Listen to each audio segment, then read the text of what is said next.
they lack an intensity to be able to put teams away, where especially in the second half, you remember like going back to the beginning of conference play when we saw this team clamp down defensively in the second half of games, like where they were holding, like I think Arizona State was one of the games where they held Arizona State to like under 20 points, I think, in the second half.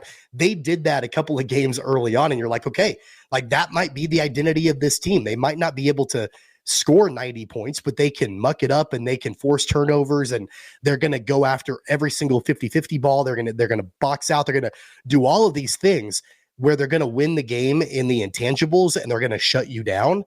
We have not seen that recently from this Jayhawks team. Like they're letting their opponents hang around for far too long without being able to put them away. And like, I know I just used the word intensity. It might be an intensity factor. It might be an intangible factor. It might not be something that shows up necessarily on the stat sheet when you're first looking at it at first glance. There might be some things that are going on underneath that where you have to really like dig deep and figure out what's going on. I don't think there's any question about that. But at the end of the day, and I totally agree, at the end of the day, though, like the numbers do come through and matter something. I think for me, I'm looking for style points, and I know that like that's not what like ultimately decides, game for anybody, but like the style points haven't been there outside of the game that they beat Iowa State at home on Big Monday last week. Yeah. In the last like month plus, that's about been the only game where I feel like the style points have been there. It's one of the stranger things I can remember. Last year, it was very obvious, right? Like it was so obvious what they needed. They couldn't shoot a three, like they couldn't do anything.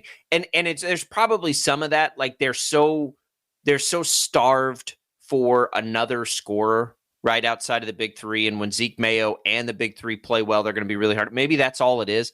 But like if you go back and look at some of the losses that are annoying, most of the time it's because they didn't bring it defensively. And it may simply be that. Like, it may just be that this must be an elite, like top level defense for them to be the best version of themselves. And I think that's probably the case. And in some of these games, if you go back and look at the losses, it's pretty generally the same thing, right? They allowed 75-ish, but, they allowed too many points. And they're not capable consistently of keeping up with that offensively. I think that's probably it. As far as like, energy and all that, I don't know. It's so hard to know that stuff unless you're really, and we'll ask Shreya Slaughter in the next hour if maybe he gets a sense of that, right? Like you really got to be inside it to understand that stuff.